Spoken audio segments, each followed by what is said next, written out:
I love movies, and when I decide to go to a movie, I always read a review in hopes that I'm going to find one that totally absorbs my heart, mind, and soul. I'm looking for a movie that has a fairly realistic, storyline, unless it's complete fantasy, and even that has to hold together with some credibility.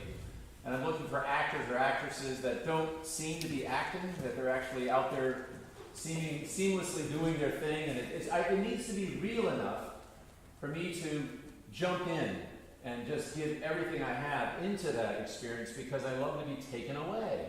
And I think we go to the movies for that element of, call it escapism, but we want a vacation. We want to at least step out of our normal daily life, get into the movie, and go for a ride. But there are those movies that get to those moments in time when it's like you've got to put your hands over your eyes, it's scary, someone's about to be hurt, an animal is it makes you cringe, and at that moment, there's that wonderful, like clicking your heels together, I want to go home, it's just a movie. It's just a movie, say to myself, it's only a movie, no one's being hurt in the filming of this movie, it's my effort, and perhaps yours as well, to pull back a bit, and not give away your full attention to the movie. As much as that's exactly what I want to do, there's some wisdom in pulling back and arriving back in your theater seat, feeling comfortable and safe, and saying, okay, whatever's going on there, it's okay. I'm here, I'm fine, and maybe I'll jump back in a moment, but nice to have the distance. It gives me some peace. That posture came to me as Erica and I were driving to New Hampshire on Veterans Day. We left early. We were heading to South Moat, South Moat, a small, fairly small mountain in the White Mountains, just outside of North Conway. We left early. We got some coffee at Dunkin' Donuts. I was the passenger. I think my feet were up on the dash, kind of, leaning back. Beautiful day. Erica driving. And I saw it, and I thought she saw it, but there was a large deer that just came up out of nowhere, but it was, in my mind, it was all sort of like slow motion. This is no big deal. He hopped. I mean, it was serious, but I kind of thought she was watching, and suddenly I think I said, deer, and she just screamed. She suddenly saw it and screamed, and the brakes went on, and we got through it. The deer went across, big deer, and could have been serious. And I'm thinking now, what happened there, and how was it that, and I don't know, but why it was that I was in a place where I knew this was happening, and I didn't know how it was going to unfold, and I was hoping Erica was going to, do what needed to be done to avoid the deer, and she did. But I thought, interesting, and it's a little, and I didn't ask, again, permission of a family member to reference Erica, but similar things happen, may I say, when we're on the couch watching a movie. And that scary thing happens, and she will jump or scream, and I'm just, maybe it's a guy thing, I don't scream, I don't jump, but there's something that allows me, and all I can describe is this sort of pull-back position. And this is a way of moving through our lives that you can hold. The best, and maybe if you don't take away anything more today, take this away. Consider your eyes, that which you can see the world with or see the world through.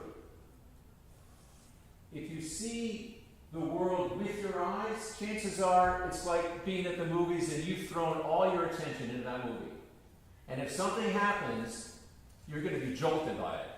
And I don't know if Erica was thinking about work, she was driving, it was safe, but it took that added moment for her to be, woken up and sort of greatly disturbed, such that she cried out loud.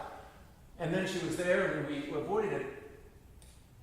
But there's this capacity we have, and I think there's wisdom in this, to not just see with your eyes, but to see through your eyes. And if you see through your eyes, you automatically hold that I'm in my seat at the theater position, and you're watching this happen. And if it goes bad, and it probably will, you've got a kind of a safety place.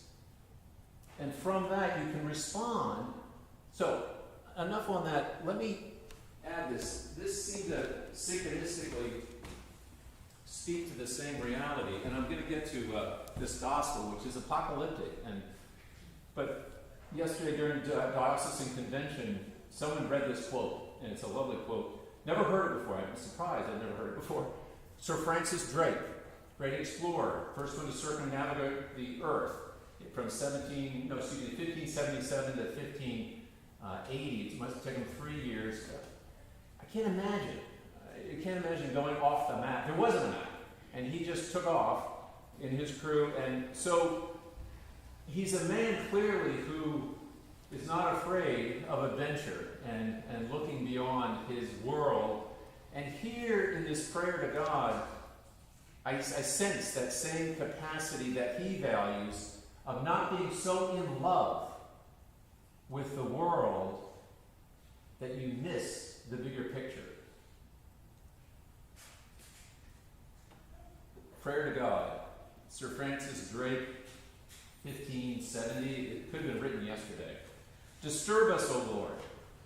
It's kind of a tough way to begin, right? But disturb us, Lord, when we are too pleased with ourselves, when our dreams have come true because we have dreamed too little, when we arrive safely because we sailed too close to the shore. Disturb us, Lord, when with the abundance of things we possess, we have lost our thirst for the waters of life. Having fallen in love with life, we have ceased to dream of eternity. And in our efforts to build a new earth, we've allowed our vision of the new heaven to dim. Disturb us, Lord, to dare more boldly, to venture on wider seas, where storms will show your mastery. We're losing sight of land. We shall find the stars. We ask you to push back the horizons of our hopes and to push into the future in strength, courage, hope, and love. Disturb us. Disturb us. Jesus is coming out of the temple, and the 4 disciples, who I rather safely assume are humble men, maybe their first visit to the big city. And the temple as described, Solomon's temple, was beyond imagination in size and scale. Even to this day, they don't know. One of the remaining stones of the Wailing Wall is 45 feet long and 20 feet deep, and it's buried into us. They don't know how big it is, actually, and they don't know how it got there. And that was one of the foundation stone of this temple, out of which they are now walking. And you've got these 4 disciples going, oh my. Totally in love, you might say, just, oh my. And he's quick to say, don't fall in love with this. This will all be thrown down. And whether it was a foreshadowing of the destruction of the temple, or simple wisdom of saying, who are we to be foolish enough to fall in love with the world? Now that seems counterintuitive, right? I think falling in love, it's just like, what? That falling in love with a movie is the thing to do. I wouldn't want to go to a movie where I didn't get everything in there. But in the big picture, there's wisdom in pulling back. And so Jesus he gives a word. It's an apocalyptic word. And they can't begin to imagine how this could one day not be. Can we imagine stepping outside today in this glorious day, ever a time, when the sun might be shining so brightly and hotly that nothing is living out there? speaking of movies, that's the movie, my most recent movie, Tom Hanks. I don't think I've ever seen a Tom Hanks movie that I didn't like, because there's an element of humanity and realism about it. So I was sucked into Finch, and it's a post-apocalyptic movie. And I don't go for those generally. Who does? Who wants to go to a movie where everything's dead, and either through nuclear, holocaust, but it's apocalyptic. And by the way, apocalyptic, yes, it means an event that is catastrophic, that is bad, and that generally causes great suffering and loss and destruction, and it's the end of the world as we know it. And no one wants to go there. But guess what? In Greek, am I on? I'm off. The battery's on. Sorry, I have to speak louder. All right, sorry. Where am I going to go with this now?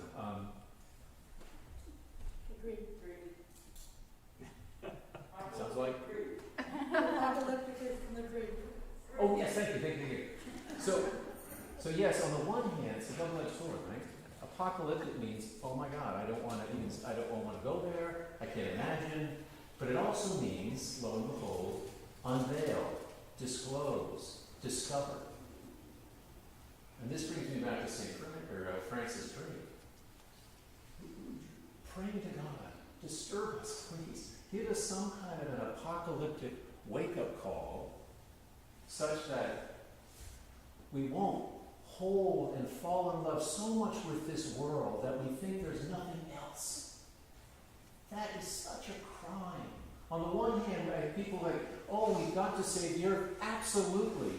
But if we're clinging to this earth and all the possessions we can pull to ourselves for fear of death, for fear that there is nothing else out there, we've given away our full attention and have fallen in love with this earth, in a way, this life, in a way, oddly, that blinds us to the stars, blinds us to who we are. We are so much more than what we possess, and if we fall in love with this earth, we do need to be woken up. So this is how I make sense of Jesus saying, yeah, all of this, kindly, lovingly say, is going away, and I hope it does inasmuch as it perhaps might allow you to pull back and see not with your eyes, but see through your eyes. And be in that place, which I totally believe is where we abide with God. And when we're there, we can move through this life and bring so much more to it. I'm going to try and end with this irony. So this Finch movie, it wasn't about climate change. I think there was some wisdom. If the movie was marketed, oh, well, this is a climate change, I'm sure it would be political, no one would go to it. It's desert all through the United States, 140, 150 degrees average temperature. He puts his hand outside of the little trailer he lives in for just several seconds, and it begins to heat up and bubble and sunburn, and you can't go out. This is truly how it could be. And people say, no, don't wake me up from the beauty of all this, because that just can't happen. So it's a movie that is apocalyptic and says that could happen.